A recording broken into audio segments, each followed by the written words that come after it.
ಉಪಯುಕ್ತ. ಇದು ಕಲಿಕೆಯ ಸಾಗರ, ಕಲಿಯುವ ಮನಸ್ಸಿಗೆ ಆಧಾರ, ಕಲಿಯುತ್ತ ನಲಿಯುವ ತಾಯಿ ನುಡಿಯ ಎಂಬಂತೆ ಎಲ್ಲ ಕುಲಕೋಟಿ ಕನ್ನಡಿಗರ ಪಾದಾರವಿಂದಕ್ಕೆ ಶರಣಾಗಿ ಕನ್ನಡ ಭಾಷೆಯನ್ನು ಕಲಿಯುವ ವಿದ್ಯಾರ್ಥಿಗಳಿಗೆ ಹಾಗೂ ಶಿಕ್ಷಕರಿಗೆ ಉಪಯೋಗವಾಗಲೆಂದು ಸಿದ್ಧಪಡಿಸಿರುವ ಒಂದು ಮಾಧ್ಯಮವೇ ಈ ಉಪಯುಕ್ತ.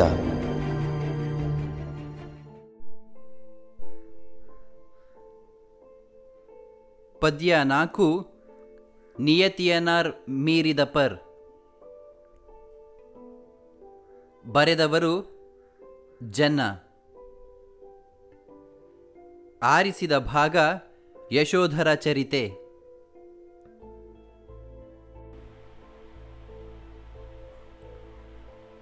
ಕೊಟ್ಟಿರುವ ಪ್ರಶ್ನೆಗಳಿಗೆ ಒಂದು ವಾಕ್ಯದಲ್ಲಿ ಉತ್ತರಿಸಿ.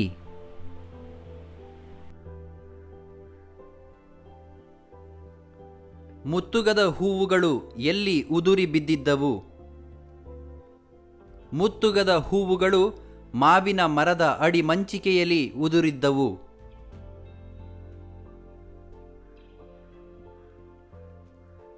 ವನದಲ್ಲಿ ಅರಗಿಳಿಗಳು ಏನೆಂದು ಉಲಿಯುತ್ತಿದ್ದವು?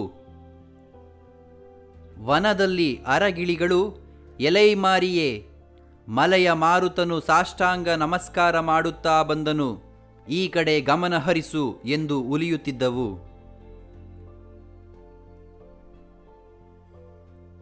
ಯಾವ ದೇವತೆಯ ಹೆಸರಿನಲ್ಲಿ ಜಾತ್ರೆಯು ನಡೆಯುತ್ತಿತ್ತು?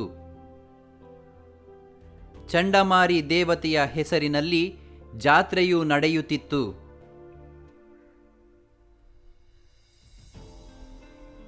ಮಾರಿದತ್ತನ ಬಳಿಯಿದ್ದ ತಳಾರನ ಹೆಸರೇನು? ಮಾರಿದತ್ತನ ಬಳಿಯಿದ್ದ ತಳಾರನ ಹೆಸರು ಚಂಡಕರ್ಮ. ಚಂಡಕರ್ಮನು ಯಾರನ್ನು ಹಿಡಿದು ತಂದನು? ಚಂಡಕರ್ಮನು ಅಭಯರುಚಿಯು ಅಭಯಮತಿಯರನ್ನು ಹಿಡಿದು ತಂದನು.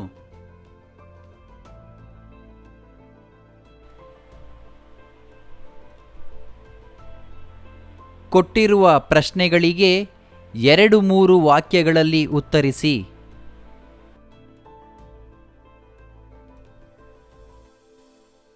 ಮಾವಿನ ಮರದಡಿಯಲ್ಲಿ ಉದುರಿದ್ದ ಮುತ್ತುಗದ ಹೂವುಗಳು ಹೇಗೆ ಕಾಣುತ್ತಿದ್ದವು? ಚಂಡಮಾರಿ ದೇವತೆಗೆ ಹರಕೆ ಒಪ್ಪಿಸುವುದಕ್ಕಾಗಿ ವಸಂತನು ಶಿಶಿರ ಋತುವನ್ನು ಹಿಡಿದು ಹೂವನ್ನು ಬಿಟ್ಟ ಮಾವಿನ ಮರದ ಮಣೆಯ ಮೇಲೆ ಕತ್ತರಿಸಿದ ಅಥವಾ ತುಂಡರಿಸಿದ ಮಾಂಸದ ತುಂಡುಗಳಂತೆ ಆ ವನದಲ್ಲಿ ಉದುರಿದ್ದ ಮುತ್ತುಗದ ಹೂವಿನ ಮೊಗ್ಗುಗಳು ಕಾಣುತ್ತಿದ್ದವು.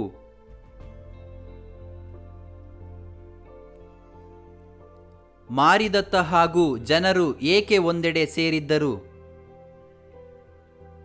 ಮಾರಿದತ್ತನೂ ಪುರಜನರು ಅವರವರಿಗೆ ಇಷ್ಟವಾದ ರೀತಿಯಲ್ಲಿ ಚಂಡಮಾರಿಗೆ ಹರಕೆ ಒಪ್ಪಿಸಿ ಅವಳಿಗೆ ಸಂತೋಷವನ್ನು ಉಂಟು ಮಾಡಲೆಂದು ಹಾಗೂ ಜಾತ್ರೆಯನ್ನು ಮಾಡಲೆಂದು ಸೇರಿದ್ದರು.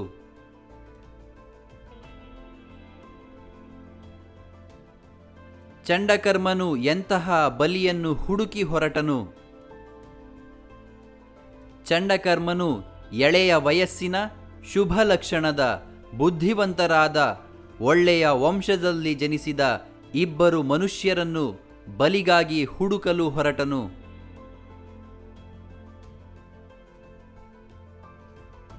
ಅಭಯರುಚಿಯು ಅಭಯಮತಿಗೆ ಏನೆಂದು ಧೈರ್ಯವನ್ನು ಹೇಳಿದನು?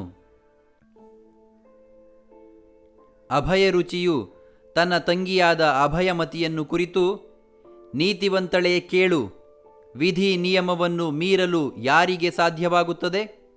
ನಿನಗೆ ಭಯವೇಕೆ? ಇಂತಹ ಸಮಯದಲ್ಲಿ ಬಂದ ಕಷ್ಟವನ್ನು ಸಹಿಸಿಕೊಳ್ಳುವುದು, ಸಂಭವಿಸುವ ಪರಿಶಹಗಳನ್ನು ಅಂದರೆ 22 ಬಗೆಯ ಕ್ಲೇಶಗಳನ್ನು ಜಯಿಸುವುದೇ ನಿಜವಾದ ತಪಸ್ಸು. ತಪಸ್ಸಿಗೆ ಬೇರೆ 2 ಕೋಡು ಅಥವಾ ಕೊಂಬುಗಳಿವೆಯೇ ಎಂದು ಧೈರ್ಯ ಹೇಳಿದನು.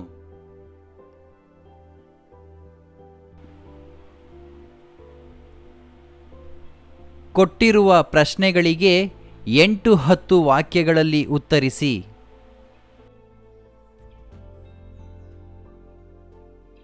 ನಿಯತಿಯನರ್ ಮೀರಿದ ಪರ್ ಸಾರಾಂಶವನ್ನು ನಿಮ್ಮ ಮಾತುಗಳಲ್ಲಿ ಬರೆಯಿರಿ.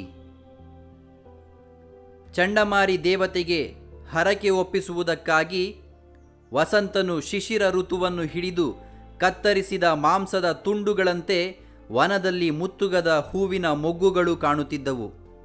ಆಗ ಎಲೈಮಾರಿಯೇ, ವಸಂತ ಬಂದನು, ಈ ಕಡೆ ಗಮನಹರಿಸು ಎನ್ನುವಂತೆ ವನದಲ್ಲಿ ಅರಗಿಳಿಗಳು ನುಡಿದವು. ಆ ವಸಂತ ಮಾಸದಲ್ಲಿ ಮಾರೀದತ್ತನು ಪುರಜನರು ಅವರವರಿಗೆ ಇಷ್ಟವಾದ ರೀತಿಯಲ್ಲಿ ಚಂಡಮಾರಿಗೆ ಹರಕೆ ಒಪ್ಪಿಸಿ ಪೂಜಿಸಲೆಂದು ಜಾತ್ರೆಯಲ್ಲಿ ಸೇರಿದರು. ಚಂಡಮಾರಿ ದೇವಾಲಯದಲ್ಲಿ ಮಹಾರಾಜ ಮಾರಿದತ್ತನು ಚಂಡಕರ್ಮ ಎಂಬ ತಳಾರನಿಗೆ ಲಕ್ಷಣವಾದ 2 ಮನುಷ್ಯರನ್ನು ಬಲಿ ಕೊಡುವುದಕ್ಕಾಗಿ ಕರೆದುತಾ ಎಂದು ಹೇಳಿದನು. ಆಗ ಅವನು 2 ಮನುಷ್ಯರನ್ನು ಹುಡುಕುತ್ತಾ ಹೊರಟನು. ಅದೇ ಸಮಯಕ್ಕೆ ಸುದತ್ತಾಚಾರ್ಯರೆಂಬ ಮುನಿಗಳು ಅಭಯರುಚಿ ಮತ್ತು ಅಭಯಮತಿ ಎಂಬ 2 ಮಕ್ಕಳನ್ನು ಭಿಕ್ಷೆಯನ್ನು ತರಲು ಕಳುಹಿಸಿದರು. ಆ 2 ಗುರುಗಳ ಪಾದಕ್ಕೆ ನಮಸ್ಕರಿಸಿ ಚರಿಗೆಗೆ ಅಥವಾ ಭಿಕ್ಷೆಗೆ ಹೋಗುತ್ತಿದ್ದಾಗ ಚಂಡಕರ್ಮನು ಅವರಿಬ್ಬರನ್ನು ಎಳೆಯ ಜಿಂಕೆಯ ಮರಿಗಳನ್ನು ಹುಲಿ ಹಿಡಿಯುವಂತೆ ಹಿಡಿದನು. ಚಂಡಕರ್ಮನು ಅವರನ್ನು ಹೊತ್ತುಕೊಂಡು ಹೋಗುವ ಸಮಯದಲ್ಲಿ ಅಭಯರುಚಿಯು ತನ್ನ ತಂಗಿ ಅಭಯಮತಿಯನ್ನು ಕುರಿತು, ಎಲೈ ತಾಯಿ, ಮರಣದ ಬಗ್ಗೆ ಭಯಪಡಬೇಡ. ಇಂತಹ ಸಮಯದಲ್ಲಿ ಕಷ್ಟವನ್ನು ಸಹಿಸಿಕೊಳ್ಳಬೇಕು. ಅದೇ ನಿಜವಾದ ತಪಸ್ಸು. ತಪಸ್ಸಿಗೆ ಬೇರೆ 2 ಕೊಂಬುಗಳಿವೆಯೇ ಎಂದು ಧೈರ್ಯ ಹೇಳಿದನು.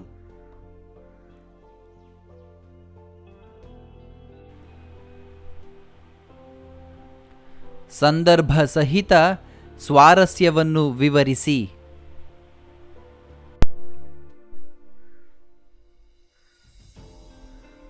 ಪೂಜೆಯೊಳೆಂದಿನ ಪರಿತಪ್ಪೆ ದೇವಿ ತಪ್ಪದೆ ಮಾಡಳ್. ಈ ವಾಕ್ಯವನ್ನು ಜನ್ನನು ರಚಿಸಿರುವ ಯಶೋಧರ ಚರಿತೆ ಎಂಬ ಕೃತಿಯಿಂದ ಆರಿಸಲಾಗಿರುವ ನಿಯತಿಯನಾರ್ ಮೀರಿದ ಪರ್ ಎಂಬ ಪದ್ಯ ಭಾಗದಿಂದ ತೆಗೆದುಕೊಳ್ಳಲಾಗಿದೆ. ಮಹಾರಾಜ ಮಾರಿದತ್ತನು ಚಂಡಕರ್ಮನಿಗೆ 2 ಮನುಷ್ಯರನ್ನು ಕರೆದುಕೊಂಡು ಬಾ, ಅವರನ್ನು ಕೊಂದು ದೇವಿಗೆ ಪೂಜೆಯನ್ನು ಸಲ್ಲಿಸುವೆನು. ಎಂದಿನ ಪದ್ಧತಿಯಂತೆ ಬಲಿಯನ್ನು ಕೊಡದೆ ತಪ್ಪಿಸಿದರೆ ಚಂಡಮಾರಿ ದೇವತೆಯು ಕೆಡುಕು ಮಾಡದೆ ಬಿಡುವುದಿಲ್ಲ ಎಂದು ಈ ಸಂದರ್ಭದಲ್ಲಿ ಹೇಳುತ್ತಾನೆ. ಇಲ್ಲಿ ಮಾರಿದತ್ತ ಮಹಾರಾಜನಿಗೆ ಚಂಡಮಾರಿ ದೇವತೆಯ ಮೇಲಿದ್ದ ಭಯ ಭಕ್ತಿ ಭಾವಗಳು ಸ್ವಾರಸ್ಯಪೂರ್ಣವಾಗಿ ವ್ಯಕ್ತವಾಗಿದೆ.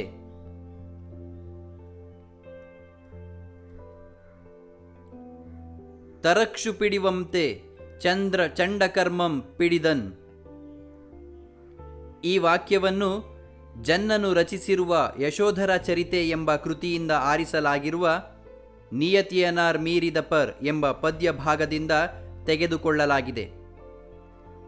ಮಹಾರಾಜನ ಆಜ್ಞೆಯಂತೆ ಬಲಿ ಕೊಡುವುದಕ್ಕಾಗಿ 2 ಮನುಷ್ಯರನ್ನು ಚಂಡಕರ್ಮನು ಹುಡುಕುತ್ತಾ ಹೋಗುತ್ತಿರುವಾಗ ಅದೇ ಮಾರ್ಗವಾಗಿ ಭಿಕ್ಷೆಗೆ ತೆರಳುತ್ತಿದ್ದ ಅಭಯರುಚಿ ಮತ್ತು ಅಭಯಮತಿ ಎಂಬ ಮಕ್ಕಳನ್ನು ಅವನು ಹಿಡಿದುಕೊಂಡ ಬಗೆಯನ್ನು ವರ್ಣಿಸುವ ಸಂದರ್ಭದಲ್ಲಿ ಜಿಂಕೆಗಳನ್ನು ಹುಲಿ ಹಿಡಿಯುವಂತೆ ಹಿಡಿದನು ಎಂದು ಕವಿ ಈ ಮೇಲಿನ ವಾಕ್ಯದಂತೆ ಹೇಳಿದ್ದಾನೆ. ಇಲ್ಲಿ ಕಾಡು ಜಿಂಕೆಗಳ ಜೋಡಿಯನ್ನು ಹುಲಿ ಹಿಡಿಯುವುದಕ್ಕೆ ಹೋಲಿಸಿರುವುದು ಈ ಸಂದರ್ಭಕ್ಕೆ ಸ್ವಾರಸ್ಯಪೂರ್ಣವಾಗಿದೆ.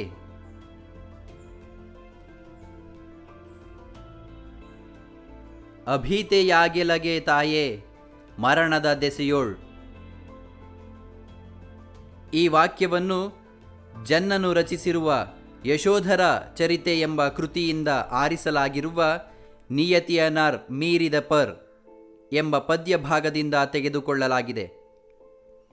ಅಭಯರುಚಿ ಮತ್ತು ಅಭಯಮತಿ ಎಂಬ ಆ 2 ಪಾಪಕರ್ಮನಾದ ಚಂಡಕರ್ಮನು ಹೊತ್ತುಕೊಂಡು ಹೋಗುವ ಸಂದರ್ಭದಲ್ಲಿ ಅಭಯರುಚಿಯು ತನ್ನ ತಂಗಿ ಅಭಯಮತಿಯನ್ನು ಕುರಿತು, ಎಲೈ ತಾಯಿ, ಮರಣದ ಬಗ್ಗೆ ಭಯಪಡಬೇಡ ಎಂದು ಹೇಳುತ್ತಾನೆ.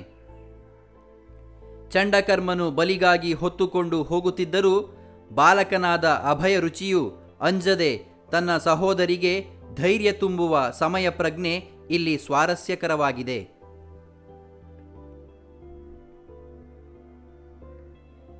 ನಿಯತಿಯನಾರ್ ಮೀರಿದ ಪರ್.